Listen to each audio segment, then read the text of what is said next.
सत्संगत जी, प्यार से कहना ध्यान निरंकार जी।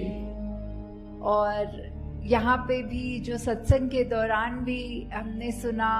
चाहे वो छोटे बच्चे की जुबान से हो, चाहे बुजुर्गों के, चाहे वो कोई भी तरह का सहारा लिया हो, स्पीच का, गीत का, कविता का, तो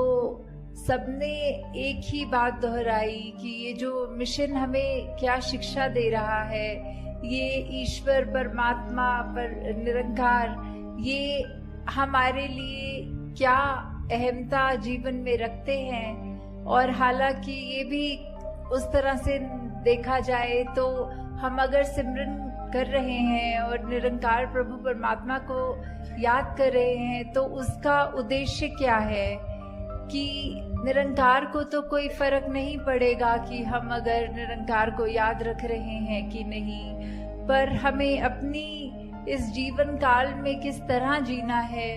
वो अगर नजरिए से देखें तो हम सही रास्ते पे हैं कि गलत, वो जो हमारा एक है मेजरमेंट लेने का कि किस तरफ है हम, उसको अगर तोलना हो तो यही पता लगता है कि अगर हम सिमरन करके कोई भी कार्य का डिसीजन ले रहे हों तो हमें अपने आप पता लग जाएगा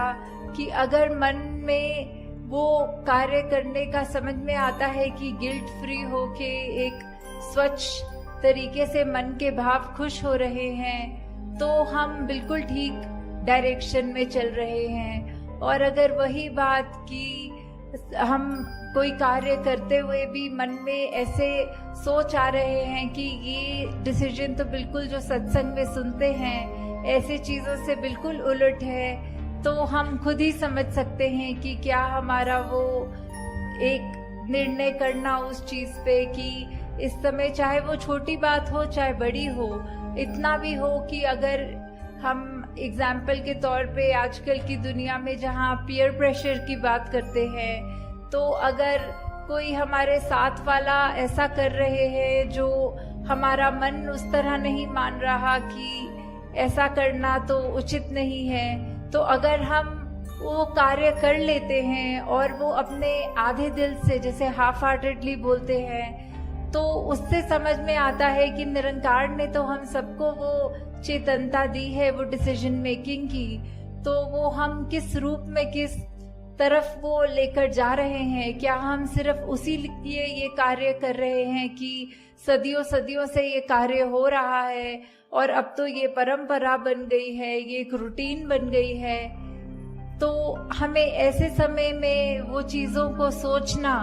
कि ये जो भी हम कर रहे हैं ये एक अंधविश्वास की तरह एक ये अंधाधुंध कार्य ना होता रहे,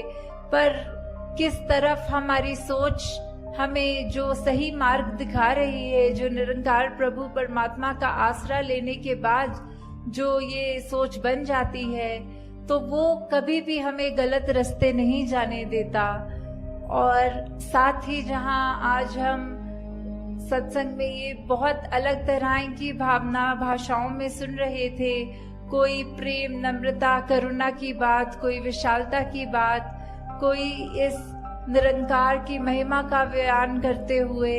या फिर सिर्फ अपने मन के भाव कर रहे थे, तो यही सोच में ध्यान में बात आ रही थी कि किस तरह चाहे हम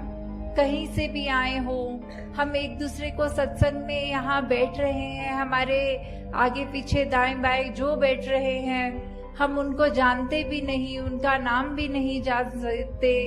तो जहाँ हम इतने छोटे से कमरे में बैठे हैं तो एक दूसरे को नहीं जानते, और तो जब विश्व की बात आती है तो ऐसे तो कितने अनगिनत देश हैं और कितनी पॉपुलेशन वर्ल्ड की है, तो हम किसी को भी उस तरह नहीं जानते। तो ये जो बात आती है कि हमने संसार में सभी से प्यार करना है, तो वो कैसे अचीव हो पाएगा। हम नहीं तो एक अगर किसी को जानते हो उसको तो प्यार कर लेते हैं, एक अजनबी की जहाँ बात आती है उसको कैसे प्यार करना है। तो बात सिर्फ इतनी सी ही है कि जो हमारी आत्मा का स्रोत है वो निरंकार ही है, तो वो हर एक के अंदर है।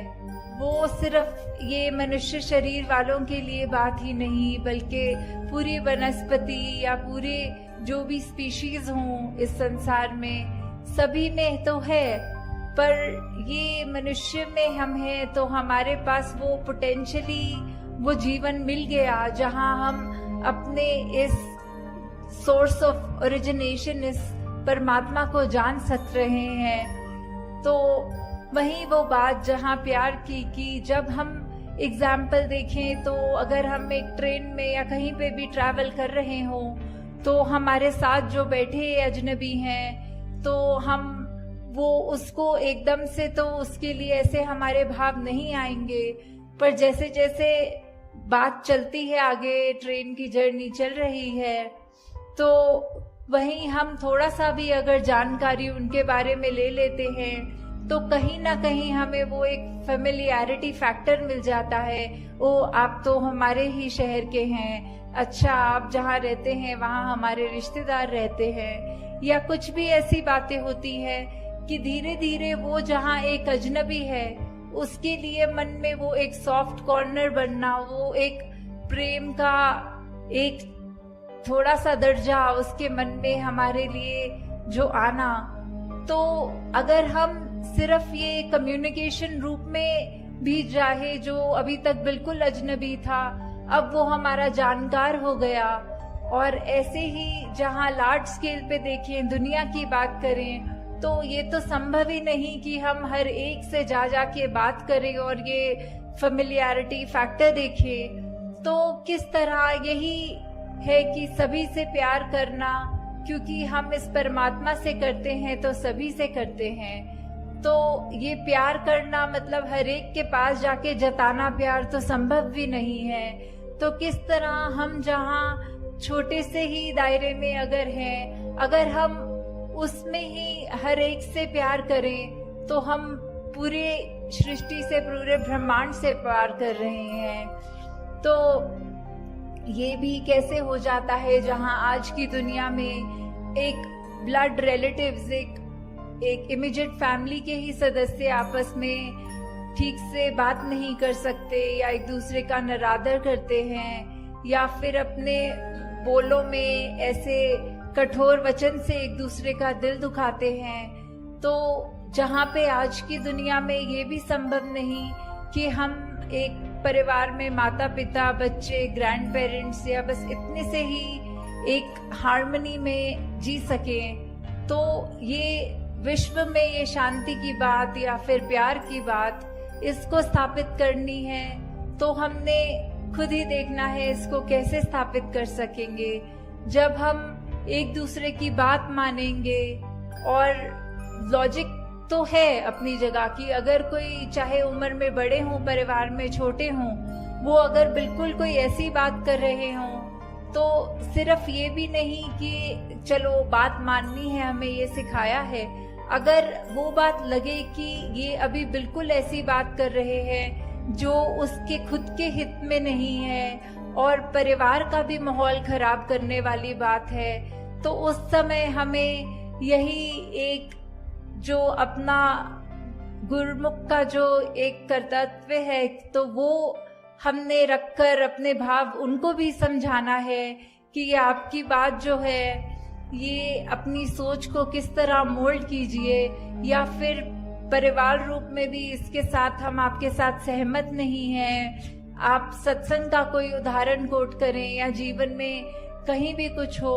उससे अपने बड़े बुजुर्गों को भी अगर समझाने की जब बात आए, उनको भी, बच्चों को भी, तो इस तरह उनको भी समझा कर कि चाहे देखा जाता है दुनिया में तो कोई जो जाति पाति की बात तो छोड़ो, घर के अंदर भी अगर एक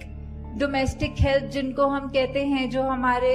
साथ कभी खाना बनाने की मदद या घर की साफ सफाई की कर देते हैं, तो कई बार ये भी दुनिया में देखा जाता है कि उनके साथ ही जो व्यवहार है वो ठीक नहीं किया जाता या फिर उनको नीचा माना जाता है। तो उनके अंदर भी तो उतना ही परमात्मा, वही परमात्मा है जो हमारे अंदर है। तो ये भेदभाव कैसा, ये ऊंच नीच कैसी, कि हम एक बात तो ये बिल्कुल हिपोक्रेसी की बात हो गई कि जहां हम मुंह से तो कहेंगे कि सब एक हैं, सबसे हमारा प्यार है, और वहीं घर के अंदर का माहौल ऐसा कि कोई किसी को ऊंचा मान रहे हैं, किसी की बातों को हम